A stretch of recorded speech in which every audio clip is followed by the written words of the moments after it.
Jadi NU enak. Kenapa ada orang sampai ada yang bertanya pada Gus Baha, dosen ke Gus Baha nanya, Gus, Anda itu alim luar biasa, tapi kenapa Anda masih jadi NU saja, katanya begitu. Dia pikir jadi NU itu goblok, katanya.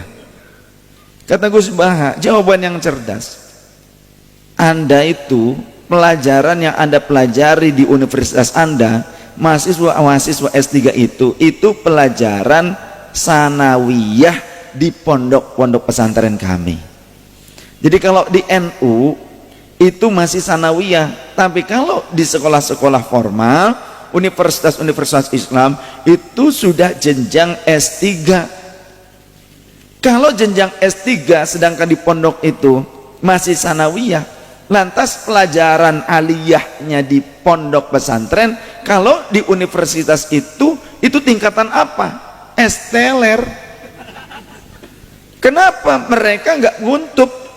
Sehingga banyak orang sekarang mendadak jadi ulama, duduk pada sebuah jabatan di majelis ulama pusat. Keren nggak? Keren nggak? Keren nggak?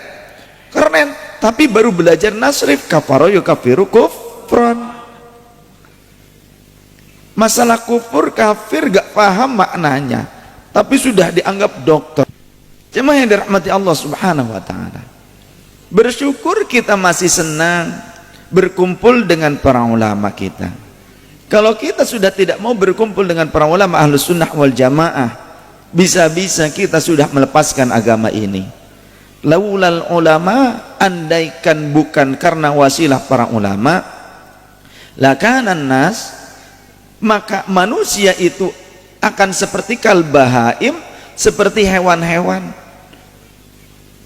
Bahkan di dalam riwayat yang lainnya, bagaikan serigala-serigala yang saling memakan satu sama lain.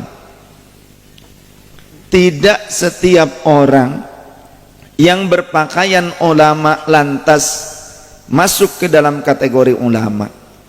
Tidak setiap orang yang pandai bicara lantas dikategorikan ulama. Tidak setiap orang yang hafal Quran lantas dikategorikan ulama. Tidak setiap orang yang menggadang-gadang dirinya seperti ulama atau sebagai ulama itu dikategorikan secara hakikiyah sebagai ulama. Tidak langsung secara mutlak seperti itu. Karena orang yang hafal Quran sekalipun ternyata terbagi menjadi 3 kategori. Tsumma awrathnal kitaba alladzina astafaina min ibadina faminhum zalimun li nafsihi wa minhum muqtasid wa minhum sabiqun bil khairati bi idznillah. Al-ayah wallahu wa rasuluhu a'lam bi murdi wa makna. Telah kami wariskan Al-Quran ini atau kitab suci kepada sebagian daripada hamba-hamba kami yang terpilih, tapi terbagi menjadi 3 kategori. Yang pertama, faminhum zalimun li nafsi, mereka hafal Quran tapi meninggalkan substansinya Al-Quran. Jadi hanya hafalan, hanya casing, hanya lafziyahnya Al-Quran saja. Yang kedua, wa minhum muqtasid, ada orang hafal Quran tapi separuh daripada isi kandungan Al-Quran diterima, separuhnya lagi diingkari. Wa minhum sabiqum bil khairati bi'idznillah. Yang ketiga, orang yang hafal Quran dan memang mengamalkan substansinya Al-Quran. Jadi tidak semuanya masuk ke dalam kategori ulama yang hak walaupun hafal Al-Quran.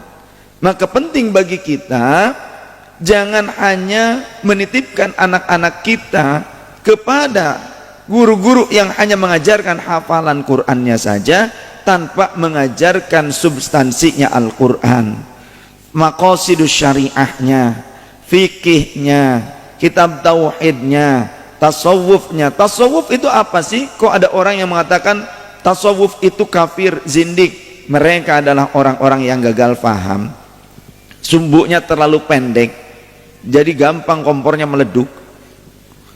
Tasawuf itu bukan berarti orang-orang yang zindik, bukan berarti orang yang meninggalkan syariah, tapi tasawuf adalah bagaimana caranya bisa memahami syariah, melembutkan kolbu dan lebih hati-hati dalam pelaksanaan syariatul Islam. Seperti itu. Bagaimana ketika ada tokoh-tokoh sufi, tokoh-tokoh tasawuf yang mereka seolah-olah memiliki satu sikap yang kita belum memahaminya secara syariah. Jangan dulu kita suudzon kepada mereka. Al-Imam Abu Hurairah radhiyallahu anhu, sahabat Rasul, diriwayatkan dalam Sahih Bukhari, beliau mengatakan, aku diberikan 2 wadah ilmu. Yang satu wadah sudah aku sebarkan kepada kalian, sedangkan yang satu wadah lagi, jika aku sebarkan pada kalian, niscaya kalian akan membunuhku. Kalimat ini juga disampaikan oleh Sayyidina Ali karramallahu wajhah, Sayyidina Hasan wal Husain radhiyallahu anhuma, dan beberapa tokoh-tokoh ulama kurun awal dari kalangan para sahabat. Sehingga Imam Bukhari pun menukilnya di dalam kitab Sahih Bukhari. Maka janganlah kita orang yang mubtadi, orang yang baru mengawali pembelajaran, istilah sekarang itu hijrah. Awas, hati-hati dengan jebakan Batman. Memandang kenyataan itu terbalik. Mereka membuat jargon, yuk kembali pada Quran dan Sunnah. Ngomong seperti itu kepada siapa? Kepada kita yang mengamalkan Quran dan Sunnah. Jika ada yang mengatakan kepada kita, ayo kembali pada Al-Quran dan Sunnah, jawab, kembalilah ya kalian. Karena kami tidak pernah meninggalkan Quran dan Sunnah, kalian saja yang kembali karena kalian pernah meninggalkannya. Betul? Jika ada orang mengatakan kepada kita, bertanya, di mana kamu ngaji, mencari ilmu? Di Ahbabur Rasul contoh, wah pasti itu bukan Ustadz Sunnah, itu Ustadz Bid'ah. Ya, mana buktinya? Pakai imamah hijau, itu zindik katanya. Syiah tuh kafir tuh apa? Langsung membuat fitnah seperti itu. Mari kita ngajinya ke Ustadz Sunnah, di kajian Sunnah. Menurut mereka demikian. Kita jawab, kami ngaji bukan di kajian Sunnah, tapi di kajian wajib. Ngaji apa Sunnah apa wajib? Bilang kami nih kajiannya kajian wajib, bukan kajian Sunnah. Tapi ada yang lebih wajib, thalabud duit, faridatun ala kulli muslimin wa muslimatin. Masih kurang, fa amma overtime sunnatun muakkadatun liman istata'a ilaihi sabila. Jadi bukan haji ternyata, thalabud duit pun overtime liman istata'a ilaihi sabila. Itu sunnah muakkadah, hampir sama dengan kurban kira-kira. Ya ini buat Johnny Jongos Nippon sama Jongos Korea. Ngaku bener nggak? Ngacung, coba ngacung mana? Anak wonge teka, masya Allah, alhamdulillah, gak apa-apa lah. Sing penting masih seneng ngaji. Ntar dulu minum jahe dulu. Aduh. Sahabat-sahabatku yang dirahmati Allah Subhanahu wa taala. Mereka mengaku paling Qur'ani, mereka mengaku paling sunnati, tapi mereka justru menyalah-nyalahkan perkara yang ada di dalam Al-Qur'an. Mereka pun menyalah-nyalahkan sesuatu yang menjadi sunnah baginda Rasul sallallahu alaihi wasallam. Menurut mereka majelis zikir adalah majelis bid'ah, padahal salah. Majelis zikir adalah majelis sunnah baginda Rasul sallallahu alaihi wasallam. Mana dasarnya? Hadis yang sahih menyatakan, idza marartum bi riyadil jannah farta'u. Hei wahai kalian kaumku, kata baginda Rasul, jika kalian melewati pertamanan surga, maka merumputlah kalian di sana. Kalau para sahabat bertanya, ya Rasulullah, wa ma hiya riyadul jannah? Apa itu yang disebut dengan pertamanan surga yang ada di muka bumi ini ya Rasulullah? Qala baginda Rasul menjawab, hilakut dzikri. Itu adalah perkumpulan-perkumpulan zikir. Di dalam riwayat yang lainnya dalam Sahih Muslim, baginda Rasul menyatakan, la yaqudu qaumun yadhkurunallaha azza wa jalla, tidaklah suatu kaum duduk bersama lebih daripada satu orang, dua, tiga, empat, dan tanpa batas berapa banyaknya duduk kaum tersebut, lebih dari satu orang manusia duduk bersama untuk apa? Yadhkurunallaha azza wa jalla, berzikir kepada Allah azza wa jalla, illa hafathumul malaikatu, tiada lain kecuali para malaikat Allah akan berkumpul menaungi mereka. Di dalam riwayat yang lainnya, fayuhiffuna bi ajnihatihim ila samai dunya, mereka menaungi majelis-majelis ilmu tersebut, orang-orang yang berkumpul untuk berzikir bersama kepada Allah dengan sayap-sayap mereka sampai pada langit yang pertama. Untuk apa? Mereka mencatat amal-amal kebaikan dari setiap orang yang hadir pada majelis zikir tersebut. Kemudian mereka pun mengamini doa-doa mereka, doa-doa yang ada pada majelis zikir tersebut. Mereka membawa rahmat dan berkah dari Allah tabaraka wa taala pada semua orang yang hadir pada majelis zikir.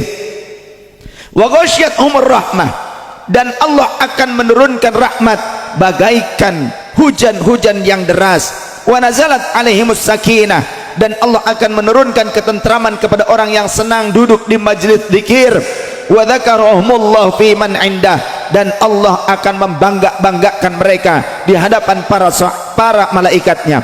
Allah akan menyatakan di hadapan para malaikat, hei para malaikatku, ya ibadi, wahai hamba-hambaku, yang dimaksud adalah para malaikat, aku persaksikan kepada kalian, sesungguhnya inni qad ghafartu lahum, aku telah mengampuni mereka yang duduk pada majlis zikir tersebut.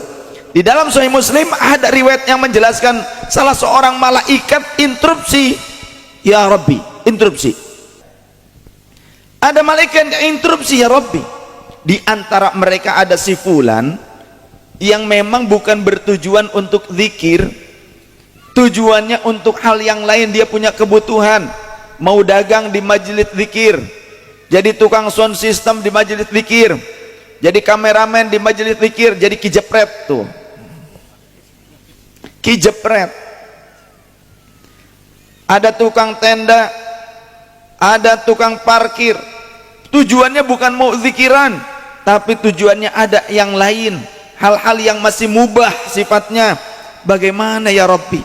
Maka kata Allah, semua orang yang duduk pada majelis zikir tidak akan merugikan siapapun yang bersama dengan mereka, siapapun yang berkumpul bergabung dengan mereka, asal tidak berniat melakukan keburukan, bukan mau nyolong dompet jamaah zikir, bukan mau nyolong ponselnya jamaah maulidan, tapi niatnya niat yang mubah, mau jadi tukang dagang, mau jadi tukang sound system, semuanya mendapatkan ampunan Allah subhanahu wa ta'ala. Jadi sangat beruntung kalau kita adalah orang yang istiqamah, duduk berjalan, kita kemudian duduk di majelis-majelis zikir, walaupun bacaannya sama, tetap setiap ngumpul zikirannya itu saja.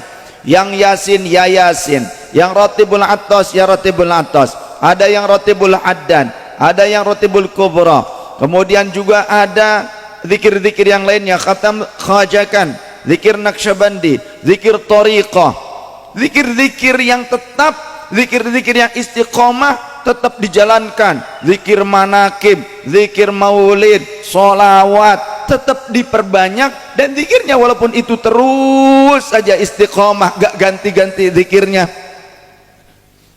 Tetap setiap mereka melangkah dari rumahnya menuju ke majelis zikir, menuju ke majelis sholawat, menuju pada majelis-majelis maulid, majelis-majelis manakib, majelis-majelis ilmu, maka Allah subhanahu wa ta'ala akan mengampuni dari setiap langkahnya 10 kesalahan.